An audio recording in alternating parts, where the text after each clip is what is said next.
Fellow Packers faithful, today we dive into the behind-the-scenes drama that kept All-Pro cornerback Jaire Alexander off the field and ultimately out of Green Bay, when Alexander opted for a one-year deal worth $4 million with the Baltimore Ravens with the upside of touching $6 million if he hit his incentives. Questions swirled about why he could not have secured a similar arrangement to remain in Titletown. His father, Landis Alexander, granted an interview that peeled back the curtain on exactly what the Packers put on the table and why it failed to meet Jaire's need for certainty. In this first installment, we'll walk through the financial contours of the offer, the structural hurdles that stood in the way, and why both sides may have been preparing for a breakup all along.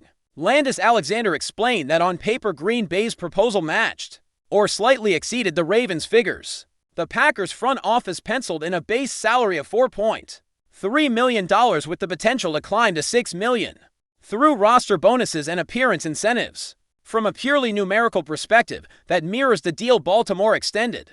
Yet it was the guarantee language, or lack thereof, that tipped the scales. According to Jaire's dad, Green Bay's version was laced with non-guaranteed money, meaning that if Alexander suffered another injury or was inactive, he might never see the full value. In contrast, the Ravens' arrangement offered attainable incentives and firmer assurances that would pay off even if the postseason remained out of reach. Digging deeper, Landis pointed out that the Packers structured those incentives around roster bonuses and game active thresholds. In order to unlock the full package, Alexander would have needed to suit up for every one of the regular season contests, a 17-game slate he has not completed since entering the league in 2018. While appearing in a perfect season may sound reasonable for a star cornerback, injury and coaching decisions can derail even the most reliable veterans. In practice, those contingencies rendered half the contract speculative. By contrast, the Ravens tied bonuses to more moderate performance markers, tackles, pass breakups, and limited snap counts that Jaire deemed within reach given his health and role in Baltimore's secondary. Beyond the dollars and cents, Landis dropped a bombshell. He suspected that Green Bay never truly intended for Jaire to play under their offer. "I believe the way the contract was structured," he said. "They were setting it up with more incentives to make it attractive for a trade rather than to keep him." In other words, the lack of guaranteed money may have signaled that the Packers were already eyeing deals with other clubs willing to attach Alexander's name to the contract and move him for draft capital. That theory gained traction after veteran reporter Albert Breer revealed that Buffalo nearly acquired the corner earlier this spring. Apparently, discussion stalled when Alexander balked at a pay cut, suggesting that the financial gap between what he earned in Green Bay and what the Bills offered proved too wide. The Buffalo Bills connection underscores the strategic dance front offices play during free agency. Teams often structure contracts not only to fit a player's market value, but also to create flexibility for trades. By front-loading guarantees or tying numbers to roster bonuses, a franchise can control the timing of a player's movement and manage its salary cap footprint. In Alexander's case, the absence of guaranteed money may have been a deliberate tactic to make a potential swap smoother, allowing the Packers to trade the cornerback with the existing deal intact, rather than renegotiate with any trade partner. Instead, Jaire chose to bet on himself in Baltimore, where the contract offered clearer paths to payday and gave him the autonomy to rebuild his stock. Injury history played a significant role in the negotiations. Last season, Alexander missed 10 contests due to assorted maladies, the most serious being a knee injury suffered against the Jacksonville Jaguars. His father contends that the Packers mishandled the rehabilitation timeline, pushing for an early return that ultimately backfired and cost Alexander the chance to suit up later in the year. Had the team prioritized patience and a step-by-step recovery, the second-team All-Pro might have rejoined the defense down the stretch, impacting Green Bay's push for a playoff berth. Those frustrations colored the decision to seek greener pastures, where a fresh medical staff and an organization that prioritized player health convinced Jaire to look elsewhere. Over 7 seasons with Green Bay, Alexander cemented his reputation as one of the league's premier boundary defenders, earning second-team All-Pro honors twice and shutting down the league's top receivers. Yet in free agency, past accolades only go so far. Teams crave consistency and availability above all, and the specter of injury invites caution. By choosing Baltimore, where he could benefit from a defensive scheme tailored to his skill set and a glass-ceiling contract that rewarded participation rather than demanding perfection, Alexander embraced a platform to showcase his talents and remain on the field week after week. Now, with a chapter closing in Green Bay and a new opportunity beginning in Baltimore, Alexander enters this season with something to prove. He'll carry the motivation of a player who felt underappreciated, the drive of a veteran eager to re-establish his value, and the clarity that comes with a contract offering greater security. As we follow his progress in training camp and the early slate of games, the question on everyone's mind is simple: will Alexander's decision vindicate his gamble? Or will the specter of injury and adaptation to a new defense temper his impact? In our next segment, we'll shift focus to the Ravens' secondary, exploring how Alexander fits into their scheme and what his presence means for their playoff aspiration. As Alexander steps onto the practice field in Owings Mills, Maryland, the fresh morning air carries more than just the scent of pine and turf. It carries the weight of unspoken expectation. For Alexander, who carved his reputation under Matt LaFleur's aggressive defensive umbrella in Green Bay, this is more than a new chapter. It feels like a rebirth. From the first walk throughout, coaches noted the confidence in his stance, the way his eyes tracked receivers out of the corner of his vision, and the restless energy that can only come from a veteran determined to prove a point. His transition into Wink Martindale's scheme could not be more timely. Martindale, known for disguising coverages with stunts and pressures, wants cornerbacks who can mirror routes but also anticipate quarterback tendencies. Alexander's tape from his All-Pro seasons, when he shadowed the league's top wideouts and logged multiple interceptions, offered a tantalizing glimpse of what he might do when healthy and fully integrated. On data, Alexander found himself paired on with second-year wideout Zay Flowers, and the sparks flew. Martindale had designed a disguised double-team drill where Hire would pretend to blitz before dropping back into coverage, forcing Flowers to make a split-second adjustment. More than once, Alexander beat him clean, driving on the ball and swatting it away. The volume of practice jerseys strewn about defensive coach Joe Wood Jr.'s office whispers a truth: the Ravens expect the former Packer to start opposite Marlon Humphrey, giving Baltimore its first season boundary tandem since the Chuck Clark era. Alexander's presence brings renewed swagger to a secondary that struggled late in the postseason, conceding chunk plays when opposing quarterbacks exploited its aggressiveness. Now, with a cornerback who blends physicality and intelligence, the Ravens envision fewer blown coverages and more turnovers that can flip momentum. Off the field, Alexander has already immersed himself in the community. He attended a youth football clinic in Catonsville where he walked young athletes through footwork drills and shared stories about playing in freezing Lambeau Field afternoons. The kind of cold that makes your fingers feel like they're about to break, he joked before encouraging them to dream bigger than any scoreboard.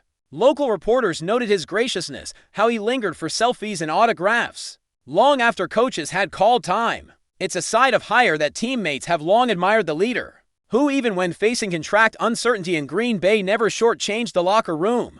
With half-hearted effort, now in a new uniform, that same commitment resonates with fellow Ravens defensive tackle Justin Matabuik mentioned in passing how Alexander's film study tips elevated everyone's preparation, pushing pass rushers to think about route trajectories and secondary rotations as much as blitz alignments. The Ravens' defensive playbook already swells with Martindale's complex packages, zone blitzes that send linebackers on looping arcs and split safety schemes that force quarterbacks to choose between high-risk throws or check downs. For a veteran cornerback like Alexander, mastering the nuances of flip coverage, in which he and Humphrey exchange responsibilities based on pre-snap motion, is critical. Early indicators suggest that Hire's football IQ will ease the learning curve. During one Chalk Talk session, Superintendent Nick Sorensen posed a scenario: midday, down 8 points.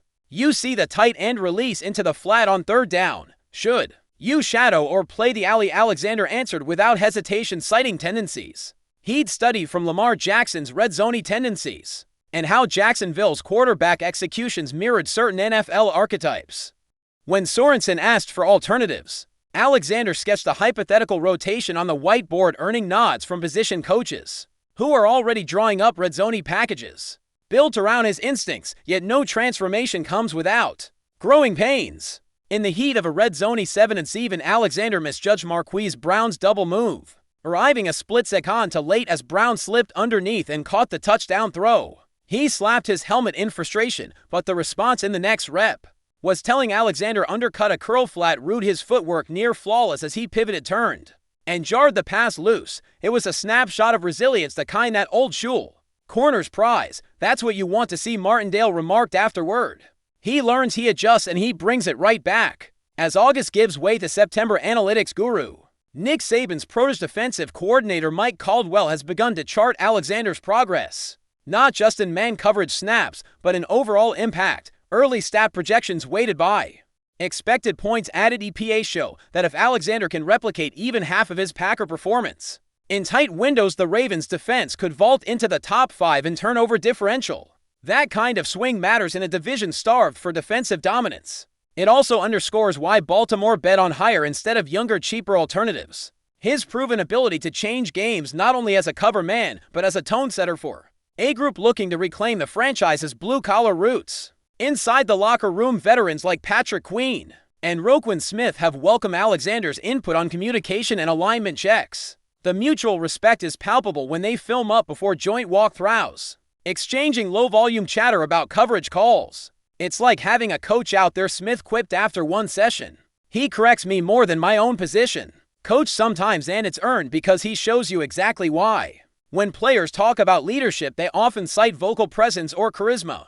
Alexander offers something more elusive, a calibrated urgency that springs from knowing how quickly fate can turn in the NFL. He's lived those highs and lows, from clutch breakups in title games to surgeries that cleared medical timelines but left mental scars. Now, with his contract incentivizing availability over perfection, he has the chance to merge that experience into consistent game-saving plays. As the Ravens count down the days to their season opener against the formidable AFC North rival, all eyes will track Alexander's matchups against the league's emerging receivers. Can he tame blitz-heavy quarterback play? Will he adapt when Martindale shifts him inside on obvious passing downs? Most importantly, can he stay healthy long enough to unlock the incentives that eluded him in Green Bay? For hire Alexander, this is more than a contract, it's a crucible. And as camp winds down, one thing is clear: Baltimore's secondary will bear the marks of his return for better or worse, and the ripple effects could define not only their division race, but the narrative of a player who turned uncertainty into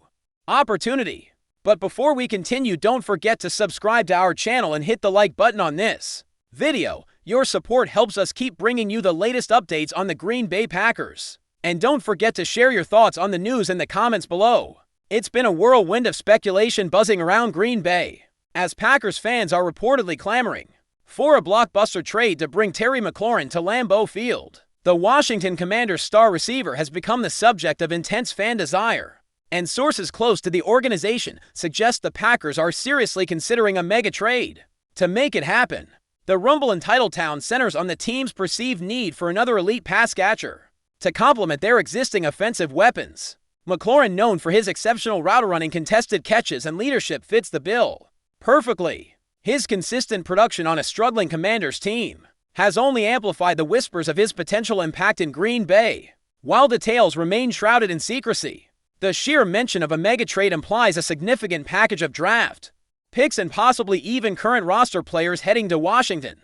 This kind of aggressive move would signal a clear all-in mentality from the Packers front office, aiming to capitalize on their current competitive window. The hypothetical addition of McLaurin would undoubtedly elevate the Packers' offense to an even more formidable level, providing a dynamic target for their quarterback and potentially unlocking new dimensions in their play calling. However, the cost of such a deal would be substantial, raising questions about the long-term implications for the team's roster construction and salary cap. For now, it remains a tantalizing possibility, a buzzing rumor that has set Green Bay abuzz. Will the Packers truly pull off a seismic trade for McLaurin, or will this remain just another ambitious dream for the Cheesehead faithful? Only time will tell if this passionate plea from the fanbase translates into a game-changing reality. That's it for this update. If you enjoyed the video and want to keep receiving exclusive news about the Green Bay Packers, please subscribe to our channel and give this video a like. We always look forward to hearing your comments and opinions. See you in the next video.